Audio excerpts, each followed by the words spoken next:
Hi, everybody. Welcome to today's edition of the Gamut Network. I am, as I always am, so excited to get involved in today's guest and really share with you all some real interesting kind of different paths that he took in life that it led him to gamut management and to being on the show. So we're very excited about that. Hi, Ian. Welcome. Thank you. How are you this morning? Excellent. Really excited to kind of get to know you better and share your story with our viewers. So I always like to start with just sharing your personal story, a little bit about who you are, about your disability, and we'll take it from there. Sure. My name is Ian Minicuci. I'm 48 years old. I was born with spina bifida, and I've been in a wheelchair for the last 36 years or so, give or take. And how you and I connected, I guess, if you will, I was recommended to gamut through a friend and who got me into some voiceover work. And here I am. So, amazing. Actually, I have a question, and for my own edification, and I'm sure for the audience as well. I actually was under the impression that being born with spina bifida, that you always needed a wheelchair, but it sounds like you had some time that you were ambulatory. Correct. I used to walk with crutches, forearm crutches, and when I was 11 years old, I had my umpteenth or 30th some odd surgery. Wow. And I had said, I'm done with this. I don't want to do this anymore. And they said, well, you have a choice. You can either do this or you'll have to sit. And I chose to sit because I was 11 years old. I wanted to be a kid. Absolutely. And not be in and out of hospitals. Right. Exactly. Every other week. Exactly. So, and the surgeries were what, on your spine? What were the last surgery I had in regards to spina bifida was actually on my leg. On your leg? Yes. They broke a bone to try and straighten it or something. I don't know. I was 11. What did I care?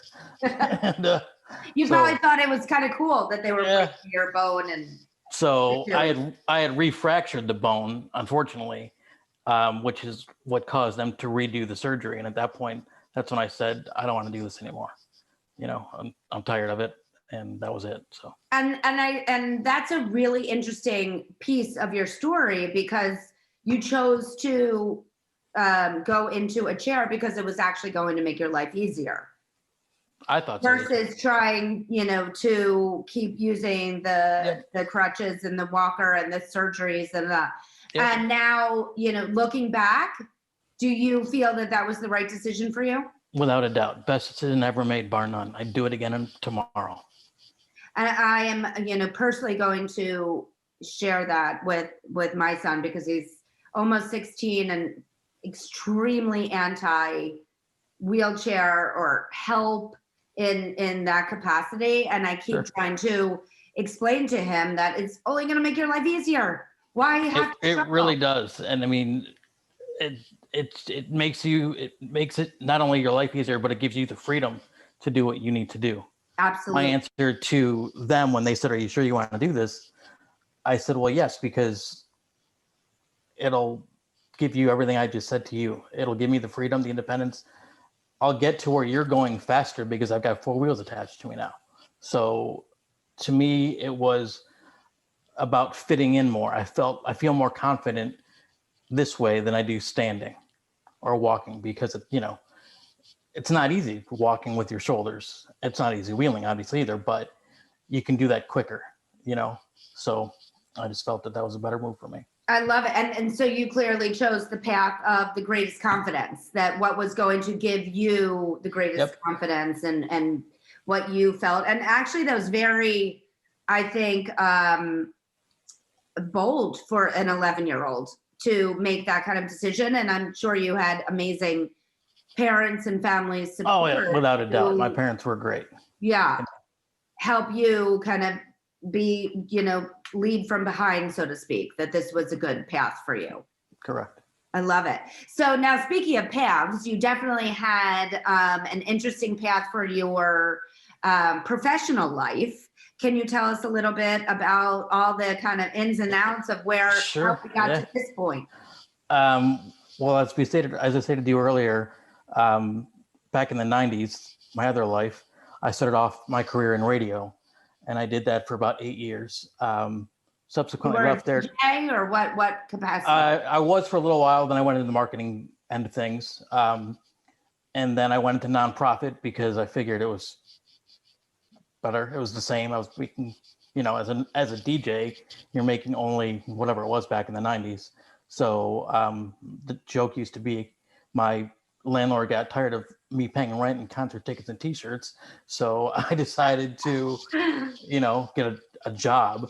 And I was communications director for Paralyzed Veterans of America, the Michigan chapter, and left there, went to a company called ICANN, where we were a services and solutions company for people with disabilities and leaders of business. And I was their operations manager until, unfortunately, that business closed. From there, I went and worked in automotive as a product guy for General Motors, doing auto show tours, golf tours, anywhere there was a static vehicle. I was one of the guys that you would ask questions to in regards to the vehicle.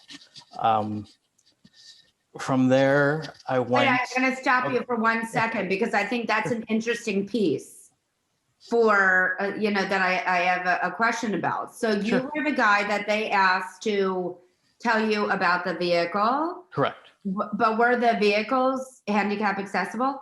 No, but that was my specialty, what I brought to the table. So anytime there was an individual with specific needs on the floor, I was their answer guy. I mean, I was everybody's answer guy, but Yeah. my specialty was that. That was very forward thinking of GM, I think. And I applaud them because it sounds like this was some time ago. Yes, it was early 2000s when I started. And they just hired you, though, it seems, that because you could do all of the above, not Correct. because you were in a wheelchair. Well, when I was at ICANN, we had a relationship with General Motors, the mobility division of General Motors. So our client was the guy who hired me to do auto show tours and things like that for GM. So that's how it all worked. If I had to guess, that might have been a bit of, because being, you were in front of people, you were giving tours, you had to be on, have the personality. Do you think that helped set you up for what was coming next in your life? I would think so, yeah, without a doubt. Because as a presenter, as a narrator, you've got to be comfortable in doing and speaking to people, obviously. So. And so tell us what happened next. Well, after General Motors, I worked for another company that dealt with mobility vehicles. I did that for a couple of years. But before that, actually, and while with GM, I attended a Halloween party and just, went to a party and happened to meet a casting director at this party and started talking, whatever. And 2 weeks after we met, she had called me and stated that she had received a phone call from Fox Searchlight and they were looking to cast someone in a wheelchair for a film. Would I like to audition? And I said, sure, why not? I'm a car guy, but okay, sure. So I did. And 2 weeks later, she called me and said, you got the part. They're going to call you in the morning. And next thing I know, I'm in Ann Arbor, Michigan for a little over 3 weeks. So, and what's the name of the film? The name of the film was called Cedar Rapids. Cedar Rapids. And just, show off a little bit and tell us who was in the movie, because it's quite impressive. Yeah, it was Ed Helms, Anne Heche, John C. Reilly, Isaiah Whitlock, and I played opposite John C. Reilly. And it was your basic story of hijinks and hilarity. Ed Helms is an insurance broker. He goes to the big city of Cedar Rapids, Iowa, where he meets everyone I just mentioned. And hijinks and hilarity ensue. And that's basically the film. I was with John as part of the scavenger hunt in the film. I was his partner. So that is so cool. Were you like, how in the world Did I I get honestly, I had no idea what was going on. I mean, I literally, I had no idea. I was, I'm a car guy. What do I know from film? I didn't know anything. So, my first day, everybody's on set or whatever in their dressing rooms. Well, I don't have a dressing room because I can't get into a dressing room. problem number one? Problem And number what one. we're absolutely trying to make a Well, difference of at Gamut Management to make sure that never happens again. well, they were actually great because where we were filming was a farmhouse. So my dressing room was the farmhouse. We were shooting on the farm or whatever, but so I was, in the house by myself with a PA actually, and the director of the film was a gentleman named Miguel Arteta, and that was my first time meeting him. And he walked in, and I thought to myself, well, if I'm going to screw this up, it's going to be right now because I have no idea what I'm doing. And he said basically that throughout the film, John's going to give you stuff, crap, and just give it back, basically, is what he said. So I said, okay.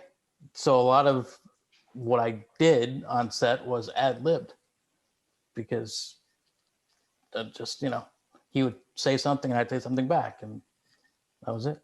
Obviously, you did it well. I'd like to think so. Yes.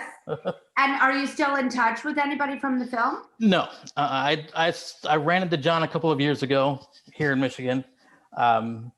Spent 20 minutes with him, whatever, but haven't seen him since.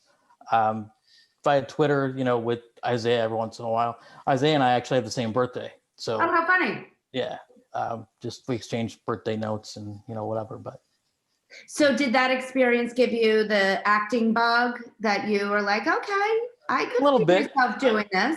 yeah, well, especially with Miguel's confidence in me. I mean, he had stated more than once to me during the film, he said, you and John have a really good rapport, and it really shows well on camera, and I can see you doing this later on. And I was like, great.